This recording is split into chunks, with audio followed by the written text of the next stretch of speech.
Bonjour gang, pour ceux qui ne me connaissent pas, je m'appelle Danny Burke, je suis interniste intensiviste ici à Charlemagne.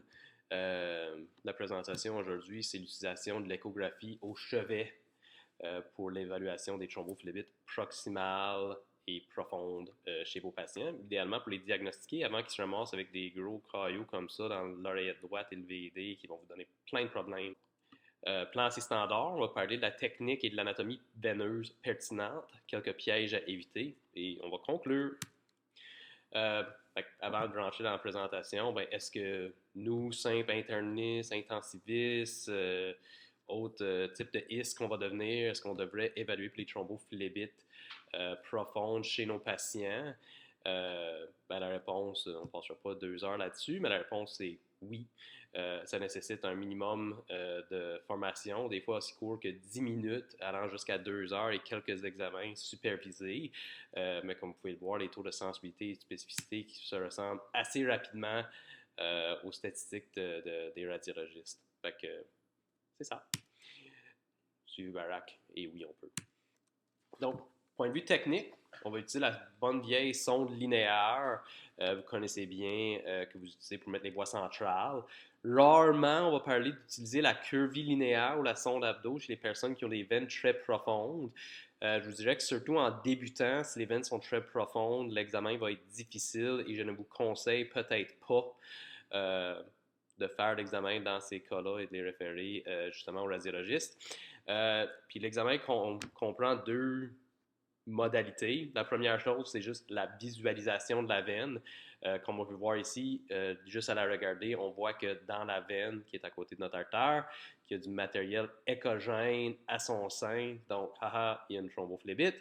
Et la deuxième modalité, parce que pas tous les caillots sont échogènes, c'est la compression. C'est vraiment ça le nerf de la guerre de l'examen pour les thrombophlébite chez vos patients. Fait que, on regarde directement. Deux, on fait une compression. Combien de compression? Assez pour un peu déformer l'artère sans nécessairement complètement l'écraser, mais pour savoir que vous avez une bonne compression, vous êtes capable de déformer un peu l'artère. De façon assez intéressante, une fois qu'on a eu un peu de pratique, l'examen prend en général 3 à 5 minutes. Fait quand même quelque chose d'assez efficace et qui va vous permettre à vous et votre patient de continuer vos journées par la suite. Comment on positionne le patient? Ben, décutis dorsal, assez évidemment.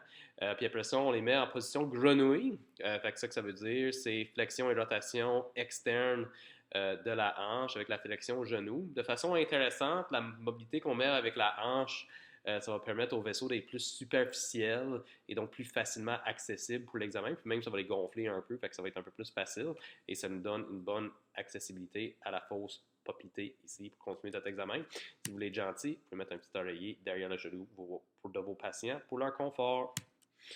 Euh, L'anatomie pertinente, il y a la veine fémorale commune qu'on va commencer à sonder ici au niveau de l'aine.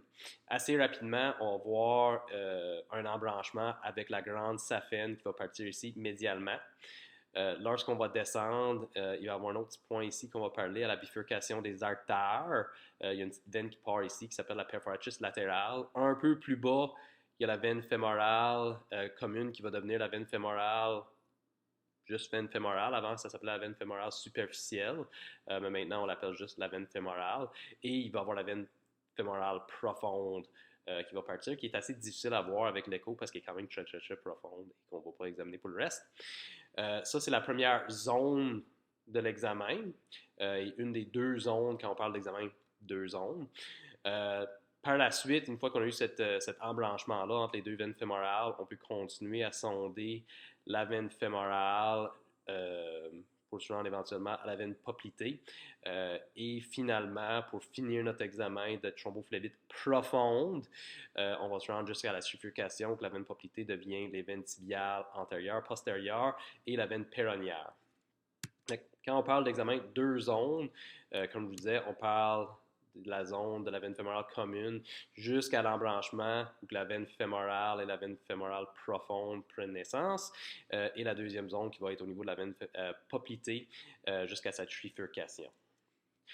Dans les études, un examen de deux zones semble équivalent ou très proche de équivalent à un examen 3 zones, donc un examen qui inclut la veine fémorale sur toute sa longueur. La raison pour laquelle ça semble être assez équivalent est que généralement, lorsqu'il y a des thrombophlébite qui vont apparaître, ça va être dans les zones de bifurcation ou d'embranchement, où il y a des petites valves généralement qui vont accumuler du matériel thrombogénique.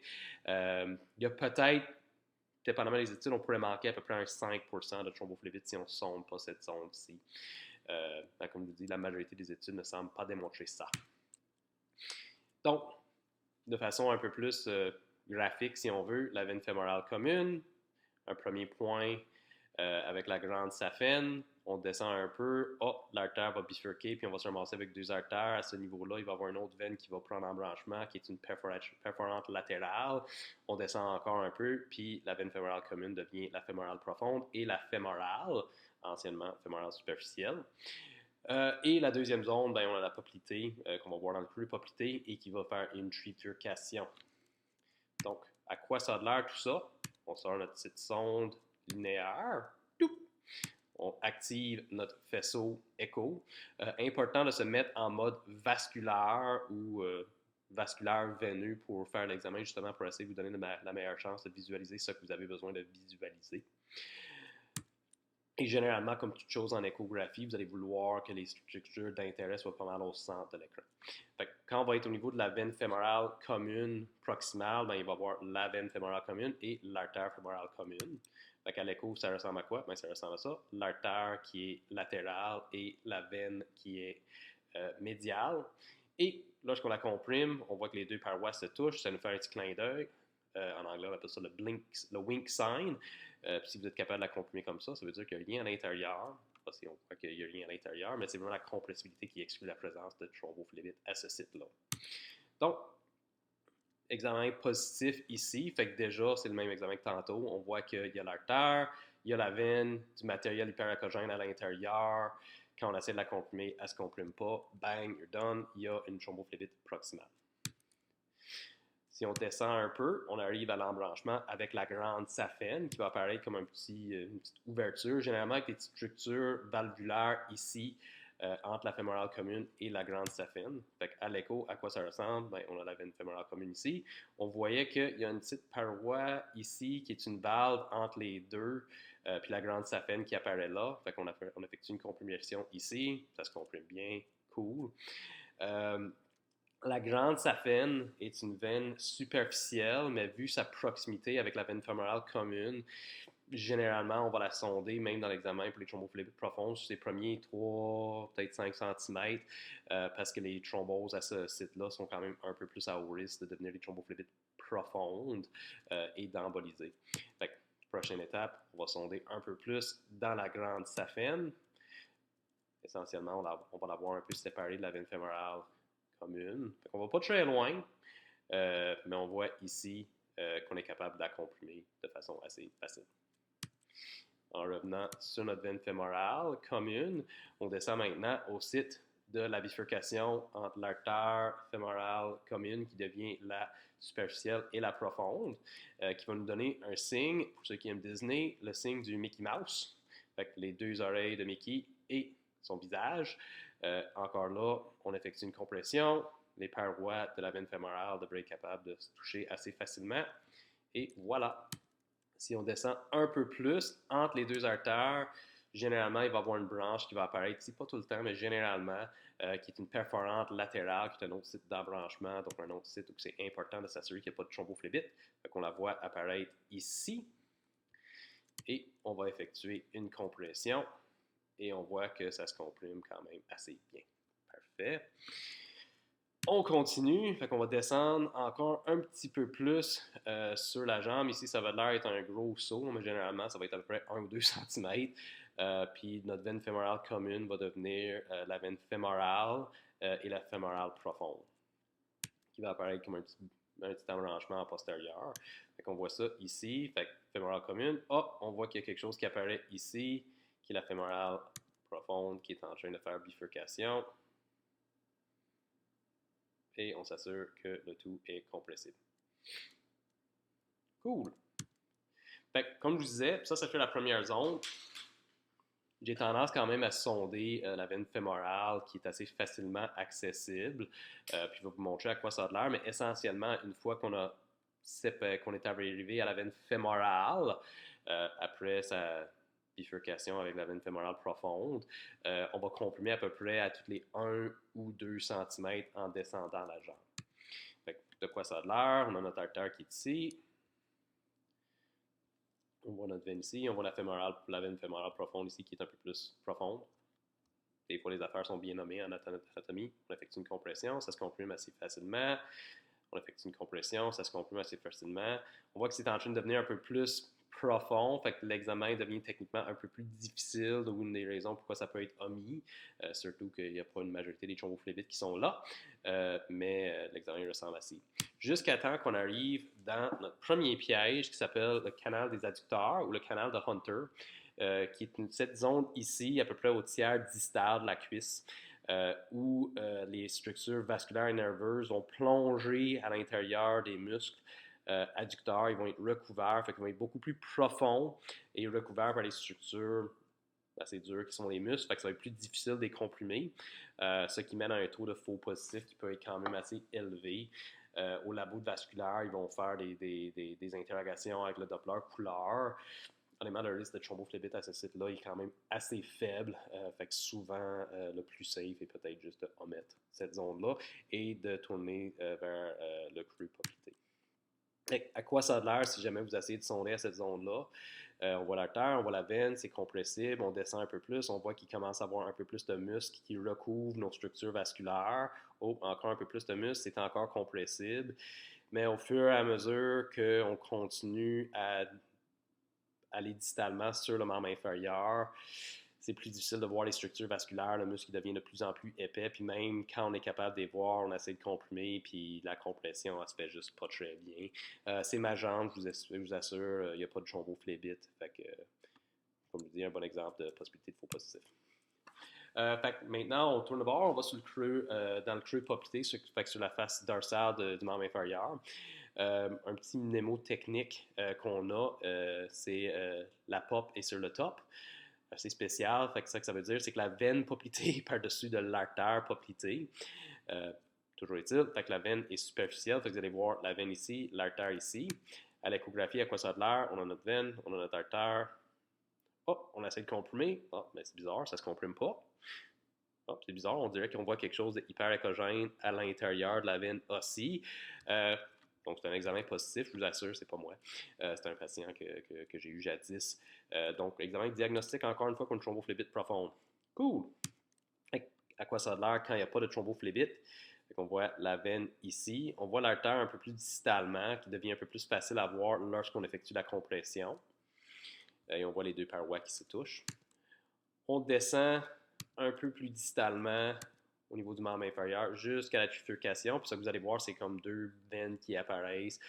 Pas tout le temps exactement au même niveau de la veine centrale qui va être la tibiale poste. Mais on va voir les deux veines qui vont s'embrancher. Ça, c'est la trifurcation. Puis c'est à ce moment-là que tes veines deviennent des veines profondes, mais distales. D'où le fait que l'examen arrête à ce site-là. Fait qu'à quoi ça a l'air? On descend, on descend. Oh, on voit une petite veine. Oh, on voit une autre petite veine. Puis ça nous dit qu'on est arrivé à la bonne place. Là, avec la compression, ça c'était la pop. Oh, il y a la petite veine, il y a l'autre petite veine. Ça se comprime bien. Cool! Et on voit notre petit artère qui est ici à côté, qui passe sur le côté avec la compression. Donc, les pièges.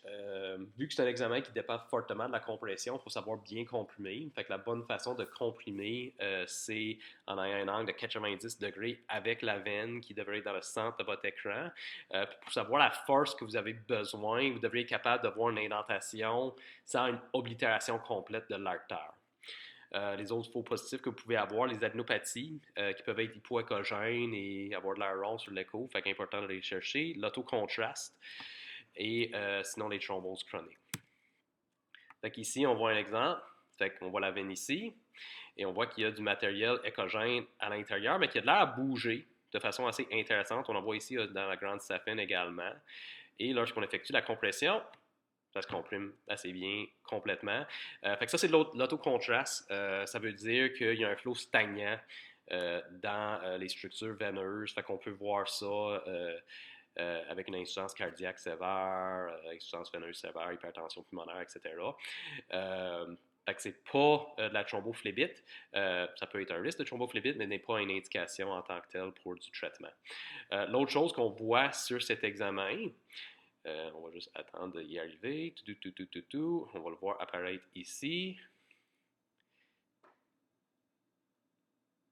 On le voit là. Fait qu'une petite structure qui peut avoir de l'air, lorsqu'on la voit, une structure ronde avec du matériel hypoécogène à son centre, qui est une adénopathie. On peut assez bien voir le IL qui apparaît à son centre également. Fait que juste important de refaire l'examen complet de la structure pour s'assurer que ce n'est effectivement pas une veine.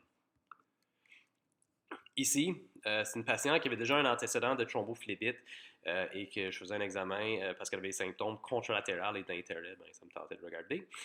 On voit qu'il reste du matériel écogène dans sa veine. On voit également que les parois sont épaissies, qu'il y a même des hyperécogénicités qui sont généralement des petites calcifications qui peuvent s'installer dans le contexte de thrombophlébite chronique. Ici, on le voit encore un peu plus avec le Doppler couleur, là, qu'il y a de l'hyperécogénicité. On voit qu'il y a du flow qui va même dans le caillot et même à peu près un peu de collatéralisation qui s'est faite autour. Vraiment, l'affaire qui va vous aider le plus avec ces cas-là, ça va être l'histoire clinique avec le patient. Est-ce qu'ils ont des symptômes aigus? Est-ce qu'ils ont déjà eu des symptômes? Est-ce qu'ils ont déjà eu un diagnostic de thrombophlébite? Et dans le doute, n'hésitez pas à les référer. Pour les thrombophlébite distales, on n'en a pas parlé tant que ça parce que la pertinence clinique de cette entité-là est un peu en doute. Vu que les veines distales, une fois qu'on devient distal au creux poplité, sont plus profondes, sont dans des muscles et sont plus loin du système proximal, la pertinence clinique de donner des traitements pour ces patients-là est un peu plus en doute et la performance de nos tests diagnostiques est un peu moins bonne. Fait qu'une sensibilité de 50 à 75 puis une spécificité de 90-95 puis ça, c'est en radiologie. La raison qu'on regarde pour les thrombophlébite distales, dans les labos de vasculaire, c'est pour justement éviter que le patient ait besoin de revenir après une semaine ou 2 semaines pour faire un examen pour les thrombophlébite proximales. Pour s'assurer qu'il n'y avait pas quelque chose en distal qui a progressé. Lorsqu'on fait ces examens-là et qu'on trouve une thrombophlébite distale, le risque de progression, dépendamment des études, c'est de 1 à 10% à 2 semaines. Fait quand même pas très élevé. Le risque d'embolie pulmonaire est quand même très faible aussi. Là. On parle d'à peu près 1%, nettement inférieur à 2% lorsqu'on regarde les études. Lorsqu'on le cherche, malheureusement, vous allez en trouver. Ça va être 25 à 50% des thrombophlébite qui vont être en distal. Fait que vous allez ramasser avec des dilemme thérapeutique et peut-être des patients à traiter beaucoup plus que si vous ne les cherchez pas. Puis comme je vous disais, la pertinence de traitement semble assez incertaine, mais dans les quelques études qui existent, le taux d'événement a l'air pas mal la même qu'on les anticoagules ou qu'on donne du placebo, sauf que ceux qui sont anticoagulés semblent saigner plus. En conclusion, l'écho de chevet, c'est simple, c'est efficace, avec une bonne sensibilité, spécificité, avec un peu de pratique pour évaluer pour la thrombophlébite proximale. Je vous encourage fortement à apprendre la technique et de commencer à l'utiliser.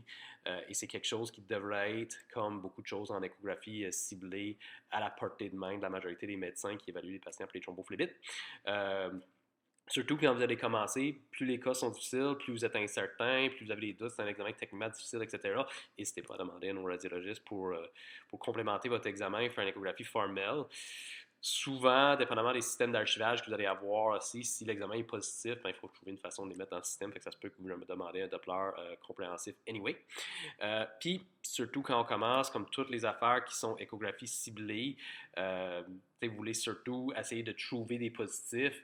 Ça prend un peu plus d'expérience pour pouvoir exclure de la maladie. Ça prend pour les faire quand même, pour avoir de la pratique. Mais au début, n'hésitez pas à demander des échographies en radiologie pour vous valider ou checker avec vos patrons. Quelques ressources complémentaires pour avoir d'autres vidéos ou la littérature sur justement l'utilisation de l'échographie au chevet pour l'examen de thrombophlébite profonde. Et c'est ça.